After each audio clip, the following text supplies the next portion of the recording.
Frederick Bailey was born into slavery in Maryland around 1818. He never knew his exact birthday. Slave owners didn't record such information for people they considered property, not human beings. His mother was Harriet Bailey, a slave who worked on a nearby plantation. Frederick saw her only a few times in his life. Slave owners separated mothers from children to break family bonds and prevent rebellion. His father was rumored to be a white man, possibly his owner. This was common in slavery. White men forced themselves on enslaved women, then enslaved their own children. Frederick carried the pain of this knowledge his entire life. He lived with his grandmother until age 6. Those early years were his only taste of childhood innocence. His grandmother loved him, protected him, taught him survival. Then came the day that changed everything. His grandmother walked him deep into the woods to a large plantation. She told him to wait, then disappeared. Frederick cried for hours before realizing the truth. She delivered him to the slave quarters. He'd never see her home again. Life on Colonel Lloyd's plantation was brutal. Enslaved people worked from sunrise to sunset. They received minimal food and clothing. Punishment was constant and cruel. Frederick watched overseers whip men and women for the smallest mistakes. But even as a child, Frederick possessed something dangerous: intelligence. He asked questions. He noticed injustices. He refused to accept that slavery was natural or right. "Why do they beat us?" he asked an older slave. "Because they can," the man replied sadly. "Because we're property, not people." "But we are people," Frederick insisted. "We think, we feel, we love. How can they say we're not human?" The older slave looked at the boy with worry and admiration. "Be careful, child. Slaves who think too much don't survive long." But Frederick couldn't stop thinking. It would become his greatest weapon. At age 7, Frederick was sent to Baltimore to serve the Auld family. This move saved his life, though he didn't know it then. City slavery was less brutal than plantation slavery. Urban slaves had slightly more freedom, better food, and opportunities to learn. Hugh Auld owned a shipbuilding business. His wife Sophia had never owned slaves before. She treated Frederick with unexpected kindness, almost like a human being. This confused and amazed him. Sophia did something revolutionary. She started teaching Frederick the alphabet. She didn't understand that teaching slaves to read was illegal and dangerous. She simply saw a curious child and wanted to help. Frederick absorbed every lesson with desperate hunger. Letters became words. Words became sentences. For the first time, he glimpsed a world beyond slavery. A is for apple, Sophia taught patiently. B is for book, C is for... Frederick memorized everything. Reading represented freedom, power, humanity. If he could read, he could understand the world. He could prove he was as intelligent as any white person.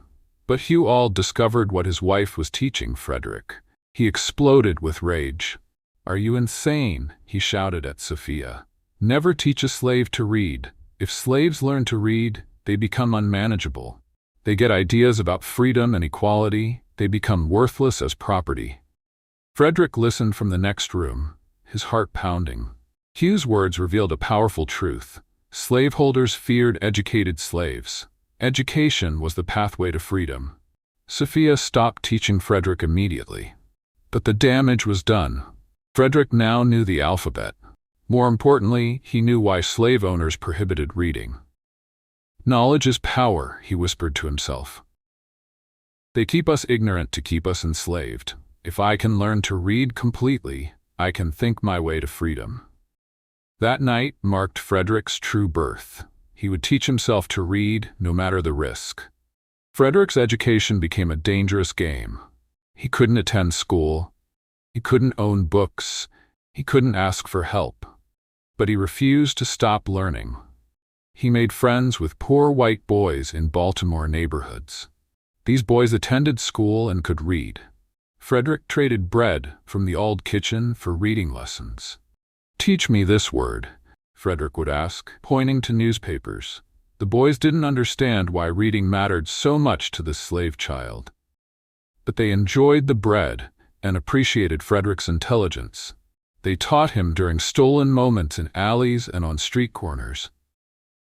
Frederick also studied discarded newspapers. He watched signs on buildings. He listened to white people read aloud. Every word was a treasure. Every sentence was ammunition for his eventual freedom. He discovered a book called The Columbian Orator in the Old House. It contained speeches about freedom, democracy, and human rights. Frederick read it secretly, over and over, memorizing passages. One speech particularly moved him, a dialogue between a master and slave where the slave argued for his freedom so eloquently that the master freed him. Frederick realized that words could be weapons more powerful than violence. If a fictional slave can argue his way to freedom, Frederick thought, then I can speak my way there too. He began practicing speeches alone in the shipyard. He'd stand on empty crates, pretending to address crowds about freedom and equality. His voice grew stronger. His arguments became sharper. The other slaves noticed Frederick's transformation. Some admired his courage. Others feared he'd get everyone punished. "You're going to get yourself killed," an older slave warned. "White folks don't like smart slaves." Frederick smiled grimly. "Then I better get smart enough to escape before they kill me." His education continued in secret, building toward the moment he'd use knowledge as his key to freedom.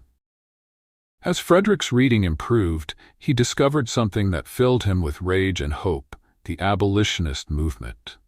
Some white people actually believed slavery was wrong. They wrote books, gave speeches, and fought to end this evil institution. This knowledge transformed Frederick's understanding. He thought slavery was accepted everywhere, that all white people supported it. Learning about abolitionists proved that slavery wasn't natural or inevitable. It was a choice. And choices could be changed. He read about slave rebellions. He learned about free black communities in the North. He discovered that thousands of enslaved people had escaped to freedom. His dreams suddenly had a blueprint. But this knowledge came with terrible pain. Frederick now fully understood the horror of his condition. Ignorance had provided some protection. Education removed that shield, forcing him to confront the absolute evil of slavery.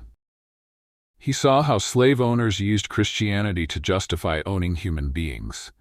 They quoted Bible verses about servants obeying masters, while ignoring verses about loving your neighbor and treating others as you'd want to be treated.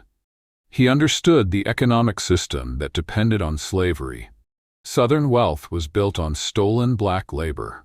White prosperity came from black suffering. The entire American economy relied on treating people as property. This understanding filled Frederick with determination. He would escape. He would become educated. He would speak against slavery with such power that even racists would have to listen. "I will be free," he promised himself. "And then I'll help free everyone else." But first, he needed to survive. Slave owners were becoming suspicious of his intelligence. They noticed how Frederick's eyes lingered on newspapers. They saw him teaching other slaves the alphabet. The Alds decided Frederick was becoming too educated, too dangerous. They sent him back to the brutal plantation life he'd escaped years before. At age 15, Frederick was sent to Edward Covey, a man with a reputation for breaking difficult slaves. Covey rented slaves from owners who thought their property was becoming too independent or rebellious. Life with Covey was hell. Frederick worked 16 hours daily in fields, beaten regularly for any perceived laziness or disobedience. Covey used physical torture and psychological terror to destroy slaves' spirits. "You think you're special because you can read?" Covey sneered, striking Frederick with a whip. "You're nothing but property. I'll beat that pride out of you." For 6 months, Frederick endured constant brutality. His body weakened, his spirit nearly broke. He contemplated suicide, thinking death was preferable to this suffering. But one day, something inside Frederick snapped. Covey attacked him with a rope, intending another brutal whipping. Instead of submitting, Frederick fought back. They battled for 2 hours. Frederick, though smaller and malnourished, refused to surrender. He blocked Covey's attacks, pushed him back, demonstrated strength the slave breaker had never expected. Finally, Covey gave up, shocked that a slave had resisted. He never touched Frederick again, afraid that news of a slave fighting back would ruin his reputation. This moment transformed Frederick forever. He learned that resistance was possible, that dignity could be defended, that even in chains he possessed power. "I was no longer a slave, in fact," Frederick later wrote. "I was a slave only in form." The day was glorious. He began planning his escape seriously. He'd rather die trying to reach freedom than live as property. He was 17 years old and ready to risk everything. Frederick gathered a group of trusted slaves. Together they planned an escape to the north. They'd travel at night, following the North Star, hoping to reach Pennsylvania and freedom. But someone betrayed them. Their plan was discovered before execution. Frederick and his co-conspirators were arrested and jailed, facing possible death for attempting escape. Frederick sat in a Maryland jail cell, facing an uncertain fate. Attempted escape was a serious crime. He could be sold to the brutal Deep South, where plantation conditions were even worse. Or he could be executed as an example to other slaves. But fortune intervened. The Auld family, who still owned Frederick, decided not to press charges. Hugh Auld brought Frederick back to Baltimore, giving him an unexpected second chance. "You're lucky," Hugh told him. "Most slaves who attempt escape are punished severely. I'm giving you another opportunity. Don't waste it." Frederick returned to working in Baltimore's shipyards. He learned the caulking trade, becoming skilled at sealing ships' hulls. This work gave him small amounts of money and slightly more freedom than typical slaves experienced. But Frederick never stopped planning his escape. He'd failed once, but learned from his mistakes. Next time, he'd succeed. He met Anna Murray, a free black woman who worked as a housekeeper. Anna was intelligent, brave, and believed in Frederick's potential. They fell in love. Two people trying to build something beautiful in a world designed to destroy them. Anna understood Frederick's burning need for freedom. She didn't try to stop him. Instead, she helped him plan a better escape. "You need disguise," Anna advised. "You need papers identifying you as a free black sailor. You need confidence to travel in daylight, not sneak away at night." Frederick absorbed her wisdom. Together, they crafted a new plan, one that would work. Anna scraped together her savings. She bought Frederick a sailor's uniform. A free black seaman named Benny provided papers documenting Frederick as a free sailor traveling for work. September 3rd, 1838. The day arrived. Frederick, dressed in his sailor uniform, carrying Benny's papers. His heart pounded with fear and hope. One wrong word, one suspicious glance, and he'd spend the rest of his life in slavery. Or worse. He boarded a train heading north, pretending to be just another free black sailor traveling for work. Frederick's hands trembled as the train lurched forward. He was 20 years old, disguised as a free sailor, carrying borrowed papers, fleeing slavery. Every white passenger was a potential threat. Every conductor could expose his deception. The train route passed through dangerous territory. Maryland, Delaware, Pennsylvania, states where slave catchers patrolled constantly, searching for runaways. Frederick's papers identified him as a free black seaman, but one careful examination would reveal the deception. A conductor approached. "Paper, sailor?" Frederick handed over the documents with forced calm, though his heart raced. The conductor glanced at the papers briefly, then moved on. Too briefly. Frederick realized the man couldn't read well and was checking only for official-looking documents. Each mile brought Frederick closer to freedom. He watched through windows as landscapes changed. Fields worked by slaves gave way to farms worked by free laborers.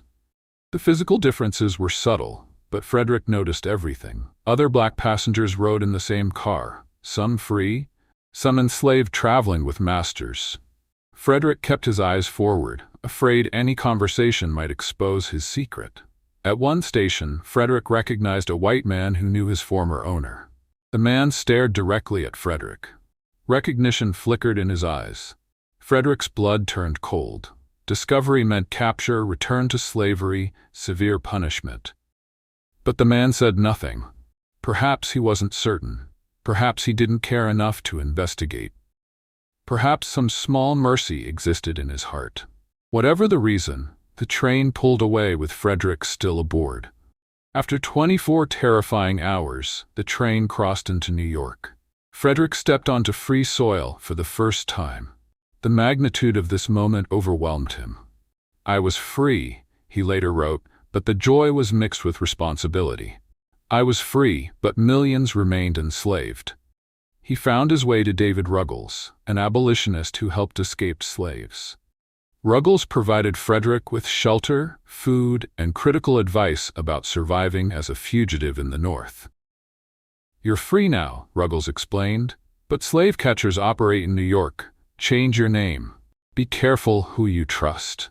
Frederick Bailey became Frederick Douglass, choosing his new surname from a character in a book. His old life was dead. His new life as a free man had begun. Anna Murray followed Frederick to New York within weeks. They married in a simple ceremony, beginning their life together as free people. It was a profound moment. Slaves weren't allowed legal marriage. Now, Frederick and Anna could build a family with dignity.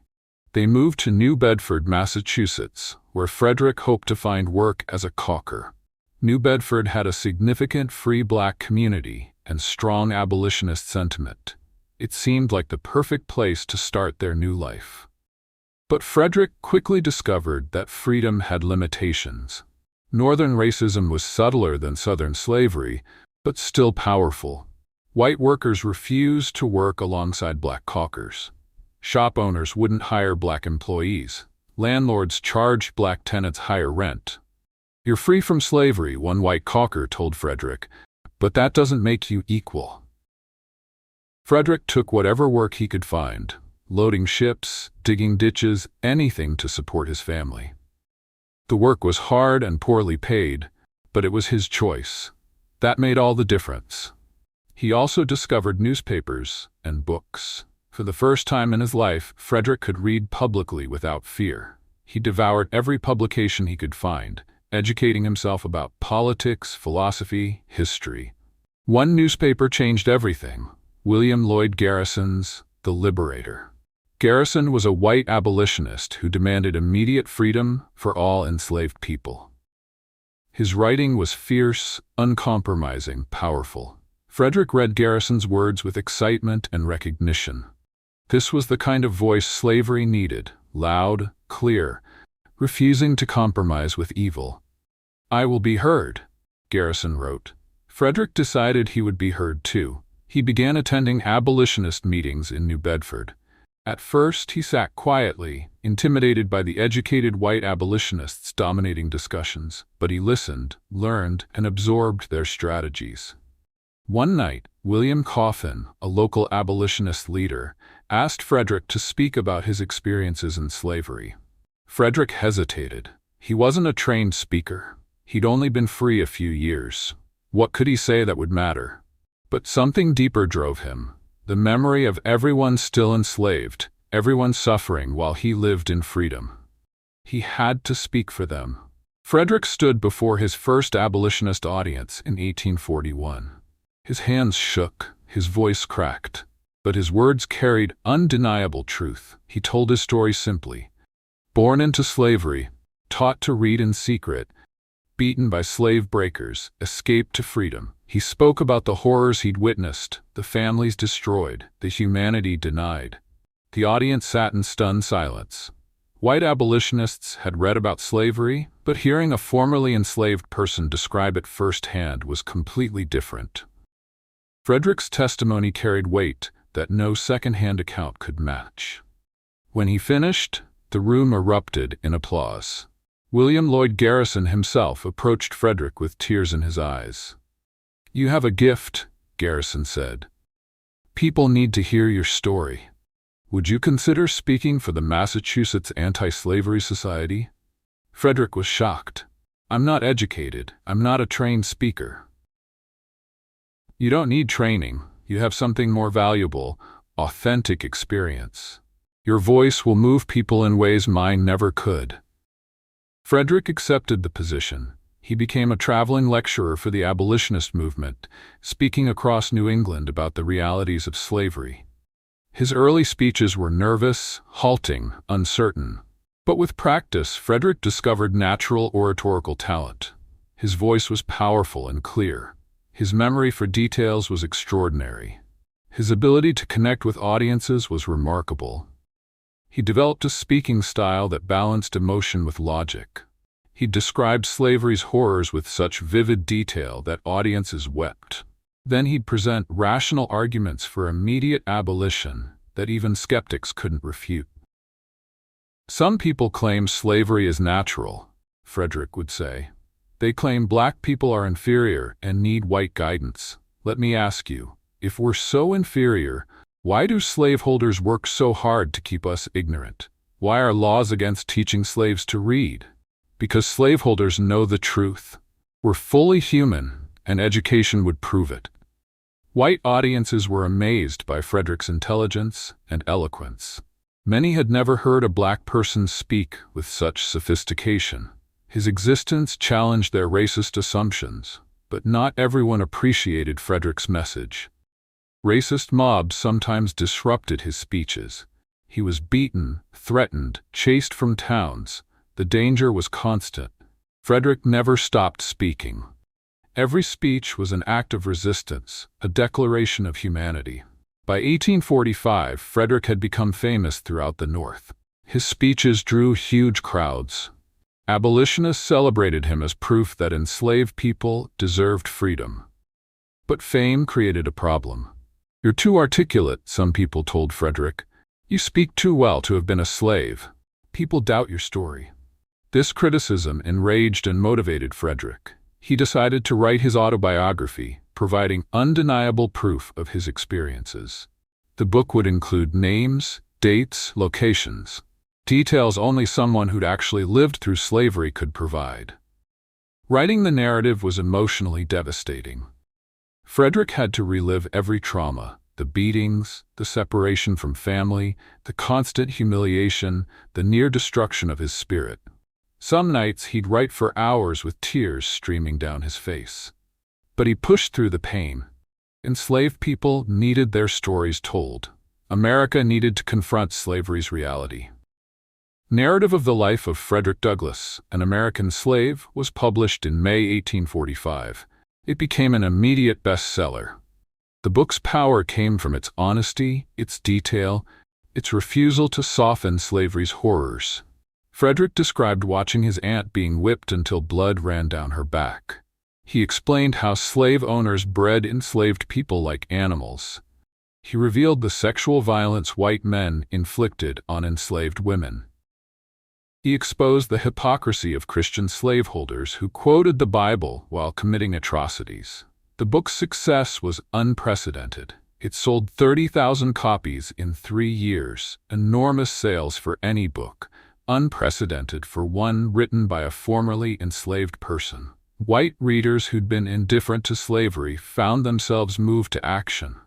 Frederick's words made slavery personal, real, undeniable. They couldn't ignore the evidence when it came from someone who'd suffered directly. But the book created serious danger. By naming his former owners, Frederick made himself vulnerable to capture. The Fugitive Slave Act meant he could legally be returned to slavery. Southern slaveholders wanted him arrested and returned to Maryland as an example to other escaped slaves. Frederick's friends urged him to leave America until the danger passed.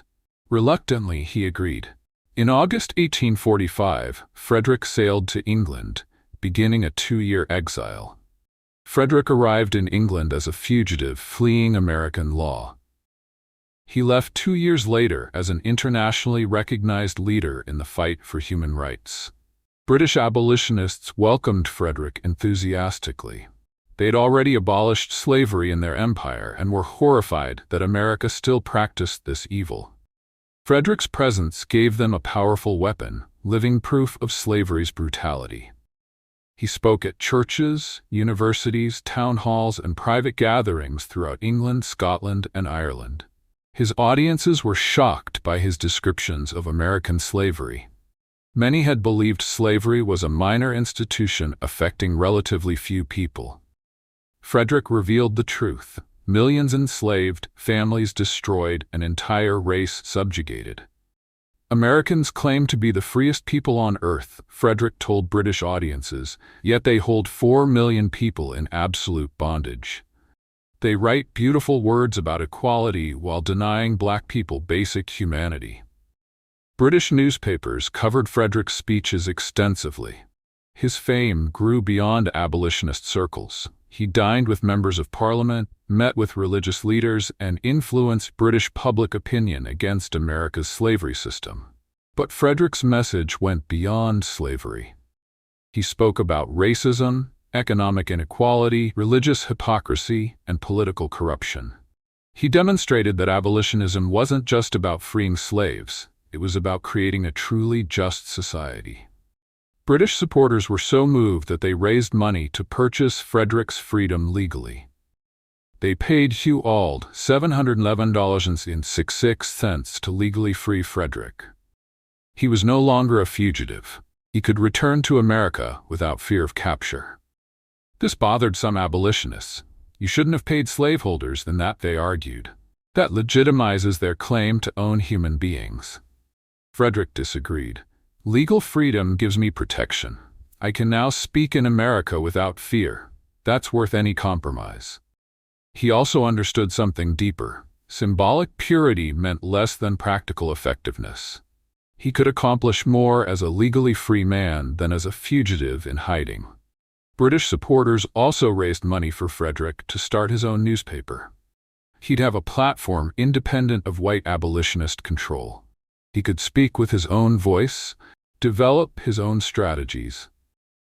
Frederick returned to America in 1847, ready to expand his fight against slavery. Frederick launched his newspaper, The North Star, in Rochester, New York on December 3, 1847. The name honored the star that guided enslaved people escaping to freedom. The motto was simple but powerful. Right is of no sex, truth is of no color, God is the Father of us all, and we are all brethren. Creating a newspaper was financially risky. Frederick invested his British earnings and took on significant debt. Many black newspapers had failed quickly, unable to sustain subscriptions or attract advertisers. But Frederick was determined. He needed a platform to express his evolving views on slavery, racism, and social justice. White abolitionists were allies, but they sometimes couldn't understand issues from a black perspective. The North Star would be Frederick's voice, unfiltered and uncompromised. The newspaper covered more than slavery. Frederick wrote about women's rights, labor conditions, temperance, capital punishment, and international affairs. He understood that justice was interconnected. You couldn't fight slavery while ignoring other forms of oppression. One controversial position put Frederick at odds with some allies. William Lloyd Garrison believed the Constitution was a pro-slavery document that abolitionists should reject. Frederick initially agreed, but study and reflection changed his mind. The Constitution doesn't explicitly endorse slavery, Frederick wrote. Its principles of liberty and equality contradict slavery. We should use the Constitution as a weapon against slavery, not abandon it. This break with Garrison caused significant conflict. Some abolitionists accused Frederick of betraying the movement. Others appreciated his independent thinking. Frederick refused to apologize. "I will speak my truth," he wrote, "even when it disagrees with friends and allies. The enslaved need honest analysis, not comfortable conformity." The North Star gave Frederick credibility beyond his speeches. It proved he was more than an eloquent former slave. He was a serious intellectual, a careful analyst, a skilled editor. He also used the newspaper to promote black self-reliance. White abolitionists were important allies, but Frederick believed black people needed to lead their own liberation movement. We must be our own advocates, he wrote. We must develop our own leaders, build our own institutions, chart our own course. White allies can support us, but they cannot free us. Only we can free ourselves. This philosophy would guide Frederick's work for the rest of his life. Frederick's fame brought new challenges. Racist critics attacked him viciously, claiming his intelligence proved he was an exception, not evidence that all black people deserved freedom. Frederick Douglass is remarkable, one Southern newspaper wrote, but he's unusual. Most slaves are simple-minded and content with their condition. Douglass's literacy and eloquence make him unrepresentative. These arguments enraged Frederick. He understood their strategy. Admit he was exceptional to avoid admitting that all black people were equally human. "I am not exceptional," Frederick responded in his newspaper. "I'm simply educated." Any enslaved person, given the same opportunities, would demonstrate equal intelligence. Slavery keeps people ignorant. Then racists point to that ignorance as justification for more slavery.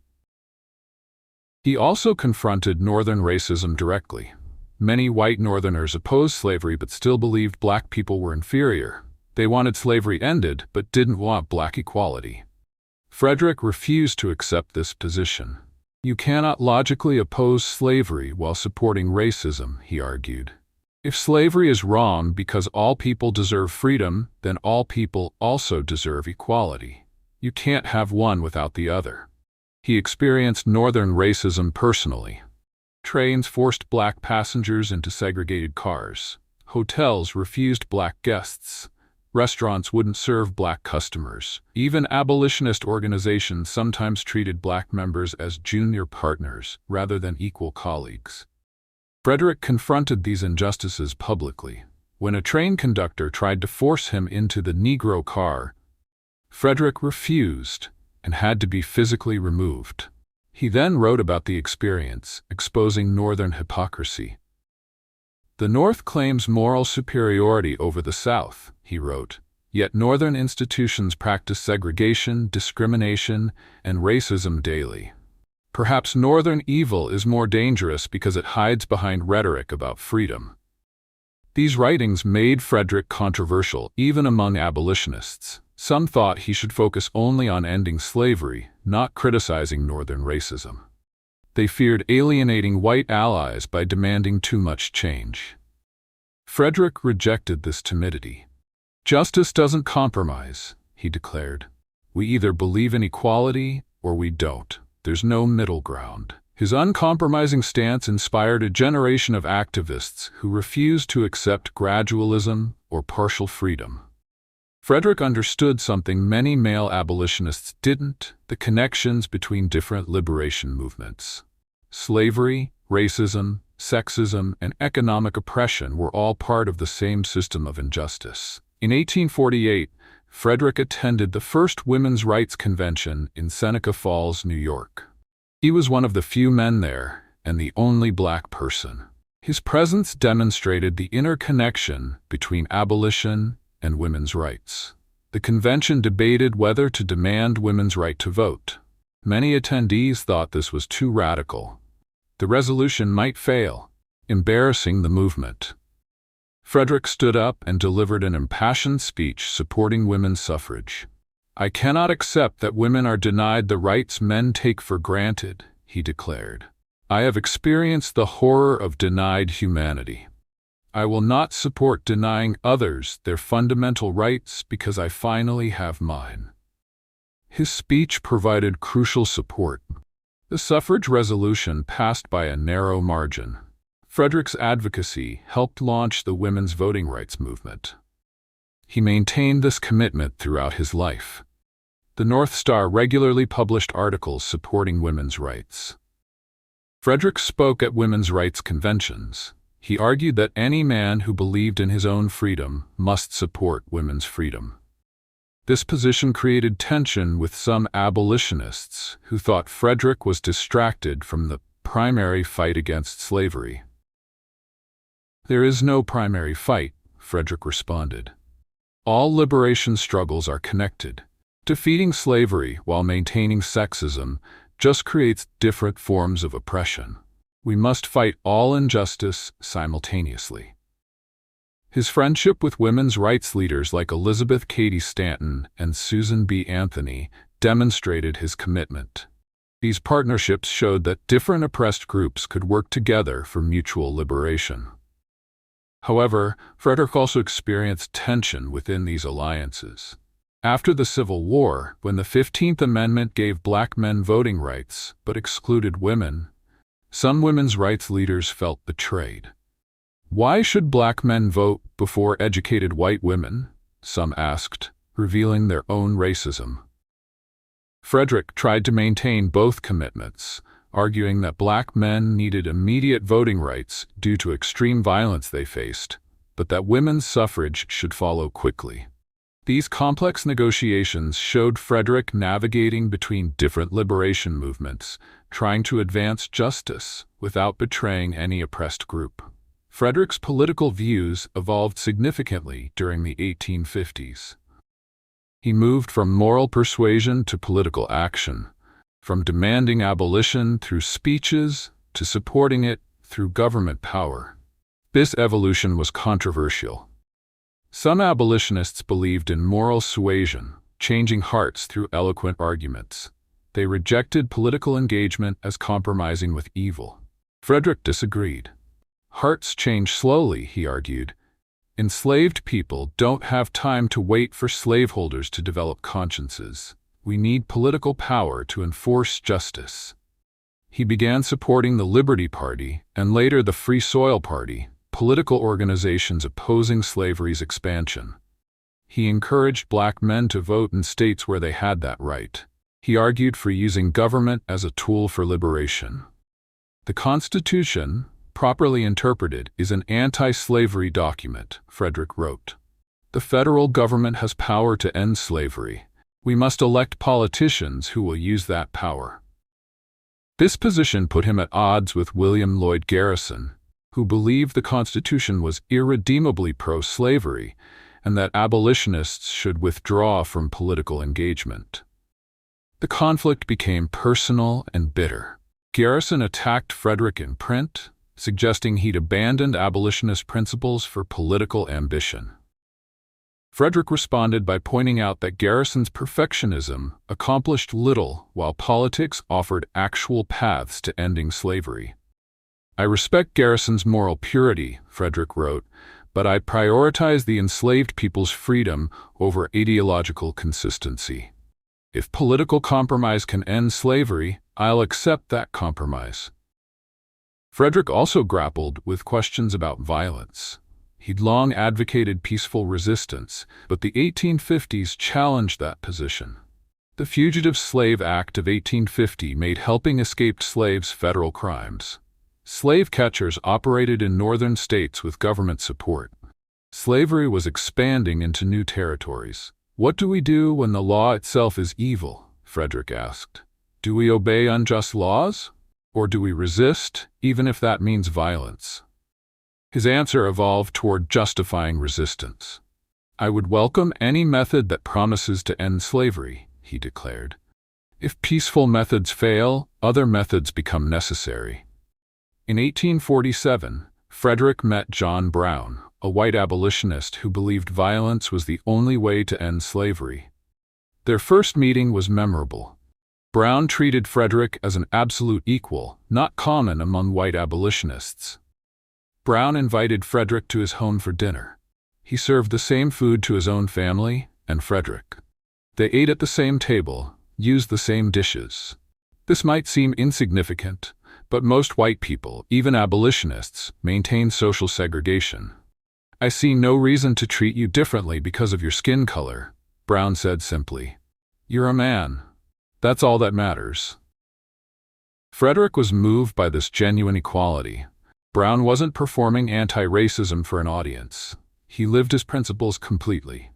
Brown shared his vision. Enslaved people should be armed and encouraged to rebel. White and black abolitionists should fight alongside them. Slavery couldn't be defeated through speeches and moral persuasion. It required force, Slaveholders understand only power, Brown argued. They won't free people because it's right, they'll only free them when forced. Frederick admired Brown's commitment, but worried about his methods. Violence might provoke massive retaliation. Slave rebellions historically ended with black people massacred and slavery strengthened. Your intentions are noble, Frederick told Brown, but I fear your strategy will result in tragedy. Brown was undeterred. Over the following years, he planned increasingly ambitious actions. Frederick remained friendly but cautious. In 1859, Brown invited Frederick to join his raid on Harper's Ferry, Virginia. Brown planned to seize a federal arsenal, arm enslaved people, and spark a general rebellion. Frederick recognized the plan as suicidal. "You'll all be killed," he warned. "The federal government will crush you. This will set abolition back, not forward." Brown refused to abandon his vision. Frederick refused to join him. They parted as friends but on different paths. Brown's raid failed exactly as Frederick predicted. Brown was captured, tried, and executed. His martyrdom made him a legend, but his death accomplished nothing immediately. Frederick grieved for his friend while recognizing that Brown's violent approach wasn't the answer. But Brown's willingness to die for black freedom moved Frederick deeply. Few white people valued black lives that highly. When the Civil War started in April 1861, Frederick saw opportunity. The war wasn't about slavery initially. Lincoln fought to preserve the Union, not free enslaved people. But Frederick understood that war creates possibilities for social change. "This war must become a war for abolition," Frederick wrote. "We cannot waste this opportunity.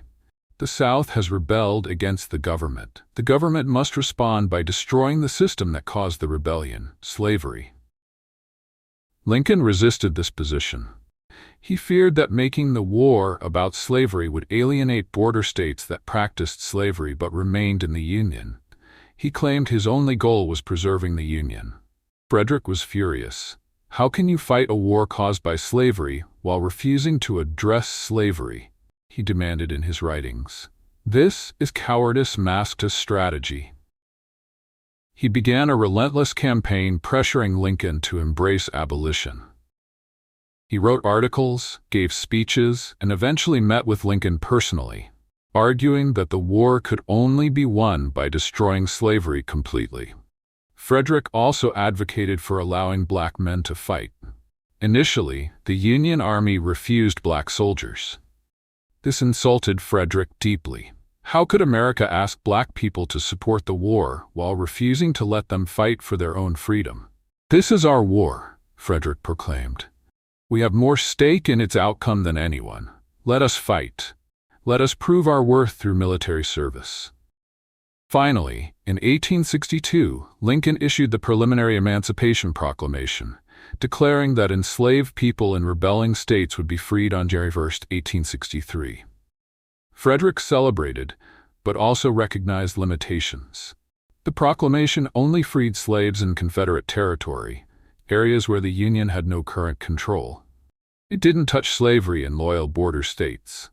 "It's incomplete," Frederick acknowledged, "but it transforms the war's meaning. Now the Union fights explicitly for abolition. That's progress." When the proclamation took effect on January 1, 1863, Frederick wept with joy and frustration. Joy that millions were legally free, frustration that the fight was far from over. In August 1863, Frederick traveled to Washington to meet President Abraham Lincoln. It was an extraordinary moment, a formerly enslaved person meeting with the President of the United States as an equal. Frederick had criticisms for Lincoln. The president had been too slow on abolition, too cautious on black rights, too willing to compromise with racism. But Frederick also recognized Lincoln's difficult position. The meeting was scheduled to last 5 minutes but extended to an hour. Lincoln treated Frederick with respect, listening carefully to his concerns. "Mr. President," Frederick said, "black soldiers are fighting bravely for the Union, yet they're paid less than white soldiers. This is insulting and unjust." Lincoln acknowledged the problem. "You're right, I'll work to correct this. What else concerns you?" Frederick presented a list. Equal pay for black soldiers, protection for black prisoners of war, promotion opportunities for black officers, and immediate citizenship for formerly enslaved people. Lincoln listened but made no promises. He was a politician balancing multiple pressures. He supported abolition but worried about white backlash. He wanted justice but feared political consequences. "Mr. Douglass," Lincoln said, "I move as fast as I can. If I move too quickly, I lose support necessary to accomplish anything.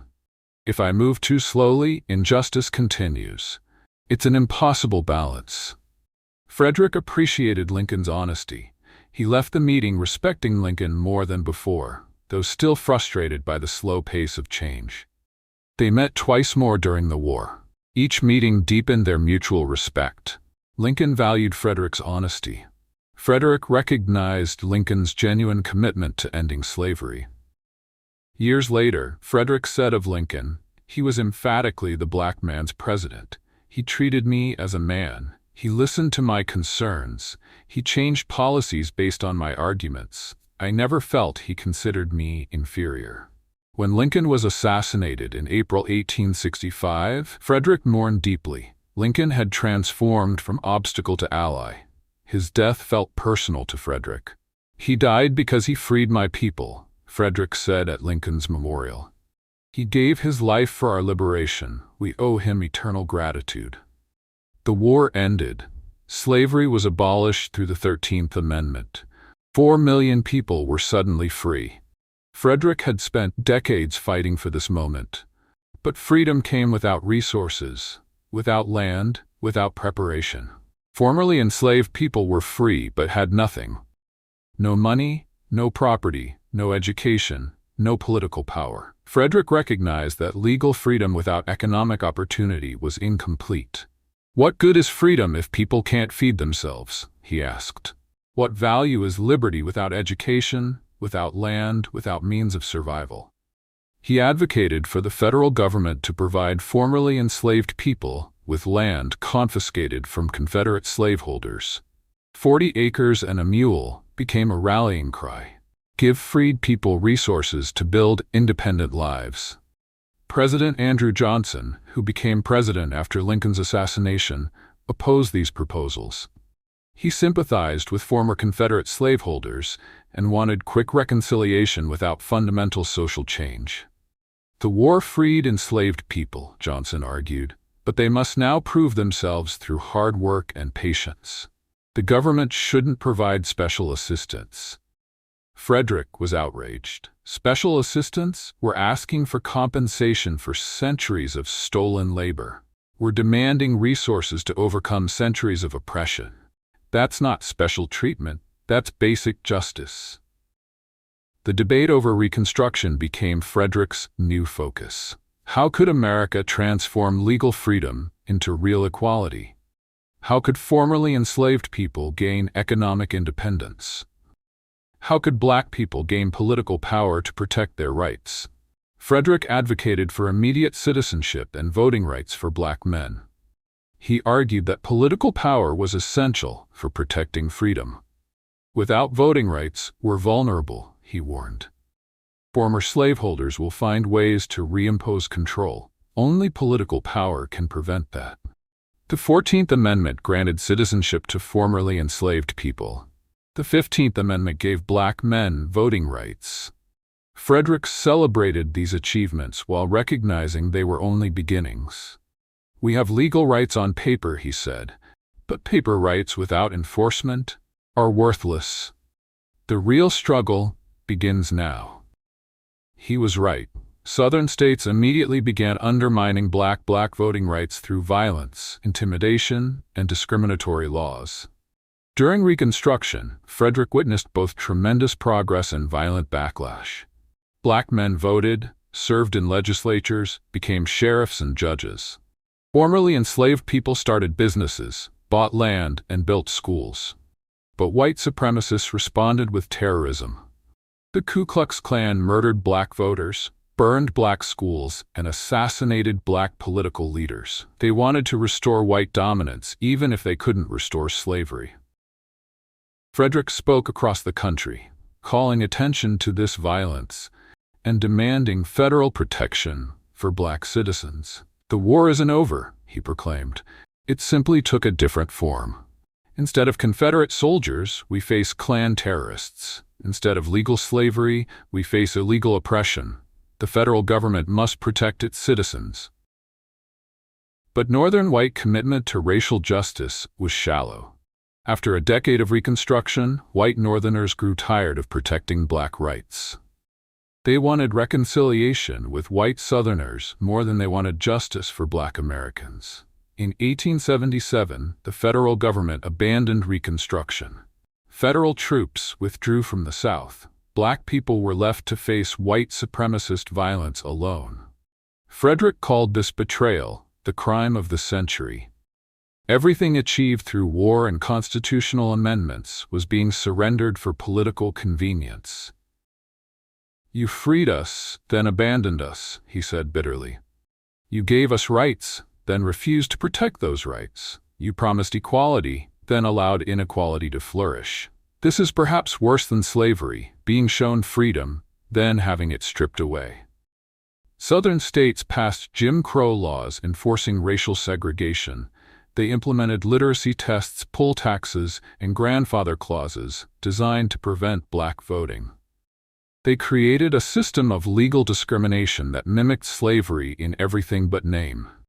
Frederick continued fighting, though the momentum had shifted against racial justice. He spoke, wrote, and organized, trying to maintain pressure for equality. "We cannot give up," he told younger activists. "Every generation must fight for freedom. The moment we stop fighting, we lose everything." His later years were marked by this tension, celebrating the achievements of abolition while mourning the failure to achieve true equality. After the Civil War, Frederick faced a painful conflict with former allies. The women's rights movement split over whether to support the 15th Amendment, which gave black men but not women voting rights. Some women's rights leaders, including his friend Elizabeth Cady Stanton, opposed the amendment. They argued women should get voting rights at the same time as black men. Frederick supported the amendment despite its exclusion of women. He argued that black men faced unique violence requiring immediate political protection. "When women are dragged from their houses and lynched for seeking votes," Frederick said, "then their urgency will equal ours. Until then, black men's need for political power is more immediate." Stanton was furious. She made racist comments suggesting educated white women deserved votes more than illiterate black men. This shocked and hurt Frederick deeply. "I cannot believe words like this come from someone I considered a friend and ally," he wrote. "The women's rights movement loses moral authority when it embraces racism." The conflict damaged relationships Frederick had maintained for decades, but he refused to compromise on the necessity of black men's voting rights. He also maintained his support for women's suffrage. "I support the 15th Amendment today," he declared, "but I'll fight for women's voting rights tomorrow. Both are necessary. The fact that we can only achieve one now doesn't mean we shouldn't achieve both eventually." This position satisfied neither side completely. Some women's rights activists considered Frederick a traitor. Some black male activists thought he was too supportive of women's rights. Frederick navigated this difficult terrain with integrity. He prioritized black men's immediate need for political power while maintaining long-term commitment to women's rights. "Justice is indivisible," he insisted. "We must fight for everyone's freedom, even if we must sometimes prioritize based on urgency. That's not betrayal, that's strategy." The conflict revealed how different oppressed groups could be turned against each other when justice was parceled out incrementally rather than granted universally. As Frederick aged, he became a living symbol of the fight against slavery. People who'd never experienced slavery wanted to hear his testimony. Young people needed his wisdom about continuing the struggle. He served in several government positions: U.S. Marshal for Washington, D.C., Recorder of Deeds, and Minister to Haiti. These appointments recognized his contributions and gave him continued influence. But Frederick never forgot his roots. He remained committed to the most vulnerable Black Americans, even as he moved in elite circles. He also continued speaking and writing. His later speeches addressed new forms of racial oppression: segregation, economic exploitation, political disenfranchisement. Slavery was abolished, he proclaimed, but racism survives and thrives. We must fight this new enemy with the same determination we fought the old one. Young activists sometimes criticized Frederick for being too moderate, too willing to work within systems rather than challenging them completely. Frederick understood their frustration but defended his approach. "I've been fighting for 50 years, he replied. "I've learned that change requires both radical vision and practical strategy. We need people demanding transformation and people negotiating improvements. Both approaches are necessary." He also reflected on what abolition had accomplished and failed to accomplish. Slavery was destroyed, 4 million people legally freed. Constitutional amendments granted citizenship and voting rights. These were real victories, but true equality remained distant. Most formerly enslaved people remained impoverished. Racial violence continued. Segregation was becoming law. Political rights granted during Reconstruction were being systematically stripped away. "We won the war but are losing the peace," Frederick observed sadly. "Freedom without resources, without protection, without power, what kind of freedom is that?" Despite his disappointments, Frederick maintained hope. He believed in America's potential to fulfill its promises of liberty and equality. He believed racial justice would ultimately triumph. "The arc of history is long," he said, "but it bends toward justice. We may not see complete victory in our lifetimes, but our struggles prepare the way for future generations." Frederick's personal life was marked by deep love and painful loss. His wife Anna had supported his work for decades. She'd helped him escape slavery, raise their children, manage their household, and endured his frequent absences. Anna died in 1882 after 44 years of marriage. Frederick was devastated. She'd been his partner through everything: poverty, danger, fame, political battles. Her death left a void nothing could fill. "She was my foundation," Frederick wrote. "Every accomplishment I achieved was possible because of her support. Every speech I gave was strengthened by her belief in me." 18 months later, Frederick married Helen Pitts, a white woman and former abolitionist. This caused scandal in both Black and white communities. Some Black people felt Frederick betrayed his race by marrying white. Some white people were outraged that a white woman would marry a Black man. Even Frederick's own children disapproved. Frederick refused to apologize. "I loved my first wife who was Black," he said. "I love my second wife who is white. I recognize no racial boundaries in love. My life's work has been fighting the idea that race should determine human relationships. How can I accept that principle in my own marriage?" Helen and Frederick faced constant criticism, but remained devoted to each other. They traveled together, worked together on civil rights causes, and defended their marriage against all attacks. "Our marriage is a living argument for racial equality," Helen wrote. "We prove that race doesn't determine compatibility, character, or love. That's why people find it threatening." Frederick's willingness to follow his heart, despite social pressure, demonstrated his consistent commitment to living his principles completely. He spent his final years with Helen, writing his final autobiography, and continuing to speak for justice until his body could no longer sustain the effort. Even in his 70s, Frederick continued fighting. He spoke against lynching, which had become a common terror tactic against Black people. He condemned the Supreme Court's 1883 decision, striking down the Civil Rights Act. He protested segregation laws spreading across the South. "I am old," he said, "but I cannot rest while injustice continues. I've spent my entire life fighting for freedom. I'll spend my final days the same way." On February 20th, 1895, Frederick attended a women's rights convention. At 77, he was one of the few men present and the only black person. His attendance demonstrated his consistent support for women's suffrage. He received a standing ovation. Young women who'd heard about his decades of supporting their cause wanted to honor him. Frederick was moved by their appreciation. That evening, he returned home to Cedar Hill, his estate in Washington, D.C. He told Helen about the convention, excited by the energy and commitment of young activists. They had dinner together. Frederick seemed in good spirits, discussing plans for future speeches and writings. He was scheduled to speak at a church the following Sunday about racial violence. After dinner, Frederick stood up and suddenly collapsed. Helen rushed to him, calling for help. But it was too late. Frederick Douglass died of a massive heart attack at age 77. The news spread across America within hours.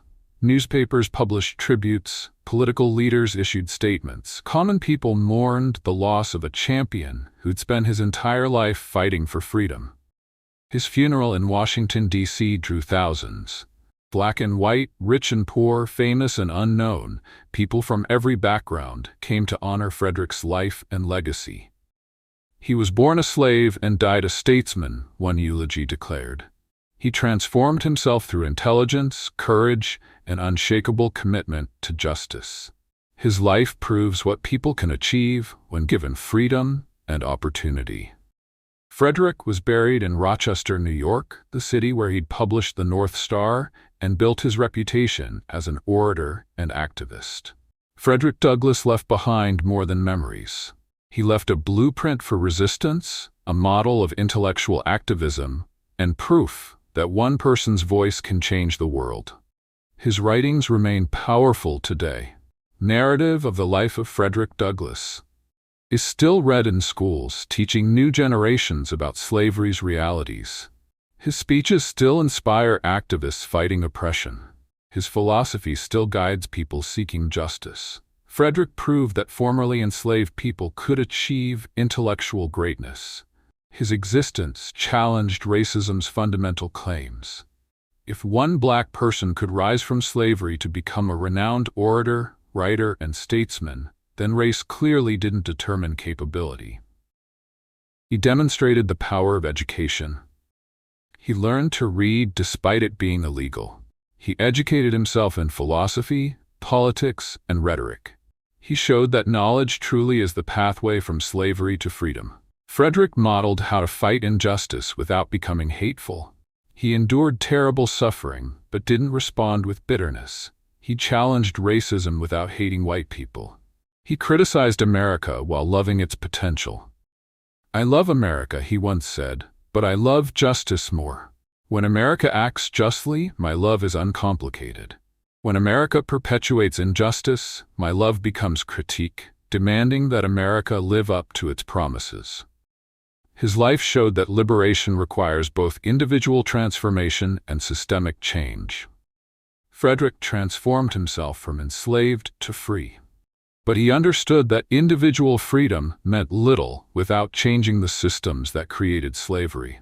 He proved that resistance takes many forms: speeches, writing, political organizing, personal courage. He used every tool available to fight injustice. Most importantly, Frederick demonstrated that freedom is never given. It must be demanded, fought for, and defended constantly. The struggle he began continues today in different forms. Racial justice remains incomplete. Economic inequality persists. Political rights face constant threats. New forms of oppression emerge. Frederick's voice reminds us that each generation must fight for freedom anew. "If there is no struggle, there is no progress," Frederick wrote. Those words remain true. His life proves that one voice, speaking truth with courage, can echo through history and inspire millions. Frederick Douglass was born Frederick Bailey, a piece of property. He died Frederick Douglass, a voice of liberty that can never be silenced.